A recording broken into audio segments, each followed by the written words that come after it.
നമ്മളെ മക്കൾ നമുക്ക് ഉപകാരപ്പെട്ട മക്കളാവാൻ എന്താ ഒരു മാർഗം? അതിന് ഇസ്ലാം ഒരുപാട് വഴികൾ നമ്മളെ പഠിപ്പിക്കുന്നുണ്ട്. ഒരുപാട് വഴികൾ നമ്മളെ മക്കൾ നന്നാവാൻ നമ്മളെ മുമ്പിലുണ്ട്.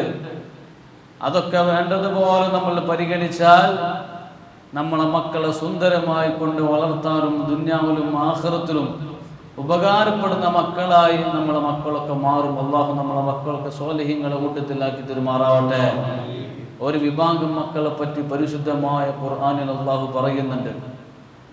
നമ്മളൊക്കെ ചോര നീരാക്കിക്കൊണ്ട് നമ്മളൊക്കെ ഒരുപാട് ജോലികളിൽ ഏർപ്പെടുമ്പോൾ ഒരു വിഭാഗം മക്കൾ ആഖിറത്തിൽ വന്നുകൊണ്ട് യജമാനനായ റബ്ബ് സുബ്ഹാനഹു വ തആലയോട് പറയുന്നൊരു വാക്കുണ്ട്.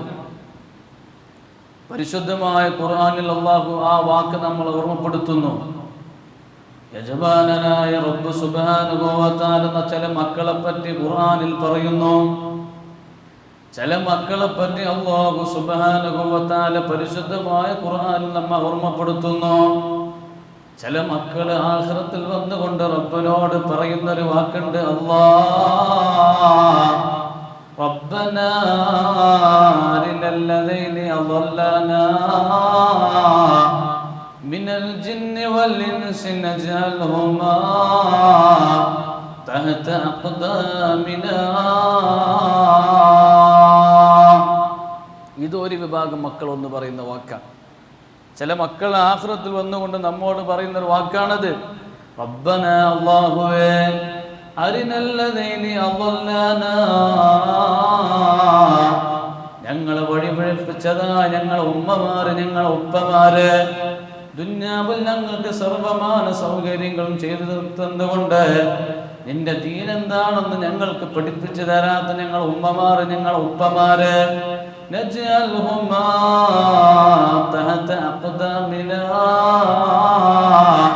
അല്ലാഹുവേ പറയുന്നു ഞങ്ങൾക്കൊന്ന് കാണിച്ചു കൊണ്ട് റബ്ബേ എന്തിനു വേണ്ടിയാ? ആഖിറത്തിൽ വന്നുകൊണ്ട് ചില മക്കൾ പറയുന്ന വാക്കാണ്. അല്ലാഹുവേ ഞങ്ങൾ ഇത്തരം ഒരു അവസ്ഥയിൽ ഞങ്ങളെത്താൻ കാരണം ഞങ്ങളെ ഉമ്മയാണ് ഞങ്ങളെ ഉപ്പയാണ്. അതുകൊണ്ട് അല്ലാഹുവേ അവരെ ഒന്ന് ഞങ്ങൾക്കൊന്ന് കാണിച്ചു കൊണ്ട് റബ്ബേ.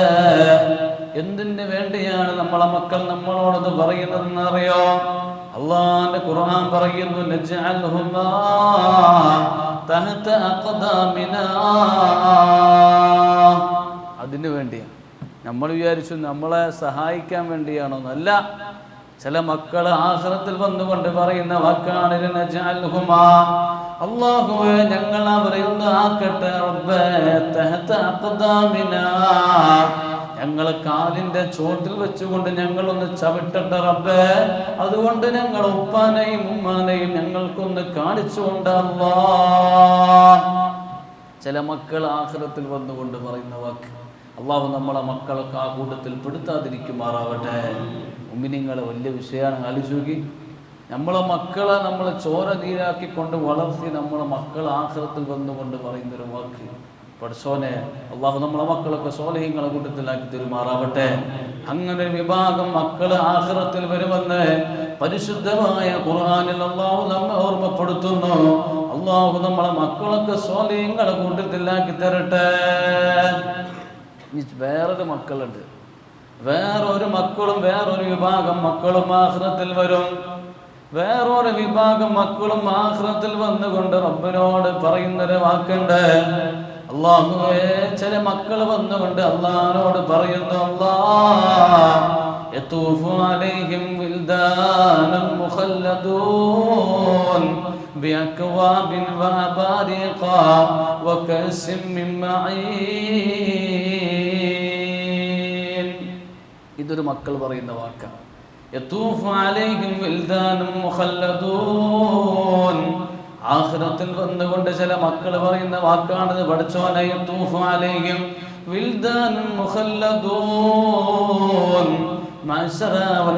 നമ്മളൊക്കെ ഒരു ചാണകല സൂര്യൻ നിൽക്കുന്ന സമയത്ത്, അതേ ഒരു തുള്ളി വള്ളത്തിന് വേണ്ടി നമ്മളൊക്കെ ആഗ്രഹിക്കുന്ന സമയത്ത് ചില മക്കൾ ഇങ്ങനെ ചുറ്റി നടക്കുന്നുണ്ടാകും. യതൂഫു അലൈഹിം വിൽദാനും മുഖല്ലദൂൻ.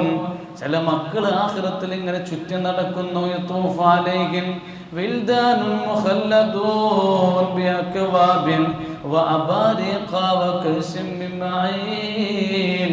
അവർ കൈകളിൽ നല്ല പാനീയങ്ങളുണ്ട്, നല്ല സുന്ദരമായ പാനീയങ്ങൾ അവരുടെ കൈകളിലുണ്ട്. ആ മക്കൾ ആഖിറത്തിൽ വന്നുകൊണ്ട് നമ്മളെ തേടിക്കൊണ്ട് നടക്കുന്ന ചില മക്കളാണ് ആ വിഭാഗം മക്കൾ. അല്ലാഹുവേ, ഞങ്ങളെ ഉമ്മ എവിടെയാണ്, ഞങ്ങളെ ഉപ്പ എവിടെയാണ് റബ്ബേ? അവരെ ഞങ്ങൾക്കൊന്ന് കാണണമല്ലോ. അവർക്ക് വേണ്ടി ഒരു ഭക്ഷണം, ഈ ഒരു പാനീയം അവർക്ക് വേണ്ടി ഒന്ന് കൊടുക്കണമല്ലോ റബ്ബേ. എവിടെയാണ് ഞങ്ങൾ ഉപ്പയുള്ളത്, എവിടെയാണ് ഞങ്ങൾ ഉമ്മയുള്ളത് എന്ന് ചോദിച്ചുകൊണ്ട് ആഖിറത്തില് ചില മക്കള് ചുറ്റി നടക്കുമെന്ന് പരിശുദ്ധമായ ഖുർആൻ. ചില മക്കൾ അങ്ങനെയുണ്ട്. എങ്ങനെ? ആഖിറത്തിൽ നമ്മെ തേടിക്കൊണ്ട് നമുക്ക് വേണ്ടി ഭക്ഷണവുമായിട്ട് പാനീയവുമായിട്ട് കൊണ്ട് ചില മക്കൾ നമ്മളെ തേടിക്കൊണ്ട് നടക്കും. ചില മക്കൾ, അള്ളാഹു ആ മക്കളെ കൂട്ടത്തിൽ നമ്മളെ മക്കളൊക്കെ അള്ളാഹു ചേർത്ത് തിരുമാറാവട്ടെ. മുഅ്മിനീങ്ങളെ, വലിയ വിഷയമാണ്. കാരണം നമ്മളെ മക്കൾ നന്നായിട്ടില്ലെങ്കിൽ ദുന്യാവിലും സമാധാനമില്ല, ആഖിറത്തിലില്ല. ദുന്യാവിലും ഇല്ല സമാധാനം, ആഖിറത്തിലില്ല. അതിനുള്ള വഴി എന്താണെന്നറിയോ? അതിന് വഴിയെന്താ? അതിന് ഉപ്പ എത്ര നന്നായിട്ടും കാര്യമില്ല, ഉപ്പ എത്ര വലിയ ആലിമായിട്ടും കാര്യമില്ല, ഉപ്പ എത്ര വലിയ പണ്ഡിതനായിട്ടും കാര്യമില്ല. നമ്മളെ ഉമ്മമാർ, നമ്മളെ ഭാര്യമാര് നല്ല സ്വാലിഹത്തായ പെണ്ണുങ്ങളാണെങ്കിൽ മാത്രമേ അതിൽ നല്ല മക്കളുണ്ടാവുകയുള്ളൂ. ഇത് സത്യമാണ്. എങ്ങനെ? നമ്മളെ മക്കൾ, നമ്മളെ ഭാര്യമാര് സ്വാലിഹത്തായ പെണ്ണുങ്ങളാവണം. സ്വാലിഹത്തായ പെണ്ണുങ്ങളിൽ മാത്രം നല്ല മക്കളുണ്ടാവുള്ളൂ. ഇത് എൻ്റെ വക പറയല്ല. പരിശുദ്ധമായ ഖുർആനിൽ അല്ലാഹു ചില ഭാര്യമാരെ പറ്റി കഥ പറയുന്നുണ്ട്. ഭാര്യമാര് നന്നായിട്ടേ കാര്യമില്ല, ഭർത്താക്കന്മാർ എത്ര വലിയ ആളായിട്ടും കാര്യമില്ല, മക്കളുണ്ടാവില്ല. ആദ്യം മുതൽ നമ്മൾ ശ്രദ്ധിക്കണം, എന്നാലേ നമ്മളെ മക്കളുണ്ടാവും. അതിനെന്ത് വേണം? സ്വാലിഹായ ഭാര്യയെ കല്യാണം കഴിക്കണേ, സ്വാലിഹത്തായ ഭാര്യയെ നമ്മൾ കല്യാണം കഴിക്കണേ. സാധാരണ നമ്മളൊക്കെ കേൾക്കുന്ന ഒരു ഹദീസിന്റെ തുങ്കൽ മറത്തോ സാധാരണ ആളുകൾ കല്യാണം കഴിക്കാറുള്ളത് 4 കാര്യം നോക്കിയിട്ടാണ്.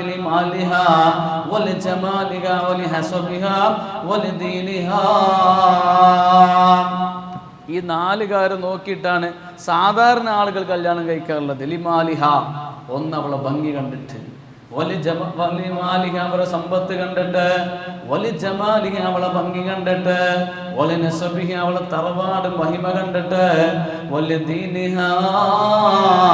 അവളെ ദീന് നോക്കിയിട്ടും ചില ആളുകൾ കല്യാണം കഴിക്കാറുണ്ട്. എന്നിട്ട് ഹബീബായ നബി തങ്ങൾ പറയുന്നു, ദീനുടേതായ പെണ്ണിനെ കല്യാണം കഴിച്ചുകൊണ്ട് നീ വിജയിക്കണേ. ദീനുള്ള പെണ്ണുണ്ടോ, അതിൽ നല്ല മക്കളുണ്ടാവും. ദീനുള്ള പെണ്ണിനെ നോക്കി നമ്മൾ കല്യാണം കഴിക്കണേ, എങ്കിൽ അതിൽ നല്ല സ്വാലിഹായ മക്കളെ നമുക്ക് അല്ലാഹു നൽകുമെന്ന് ഹബീബായ റസൂലുള്ളാഹി സ്വല്ലല്ലാഹു അലൈഹി വസല്ലം തങ്ങളെ ഈ ഹദീസ് വിശദീകരിച്ചുകൊണ്ട് മഹാന്മാർ പറയുന്നുണ്ട്. ഭാര്യ നന്നാവണം, എങ്കിൽ മക്കളുണ്ടാവും. അല്ലാഹു നമ്മളൊക്കെ മക്കളൊക്കെ സ്വാലിഹീങ്ങളുടെ കൂട്ടത്തിലാക്കി തെരുമാറാവട്ടെ.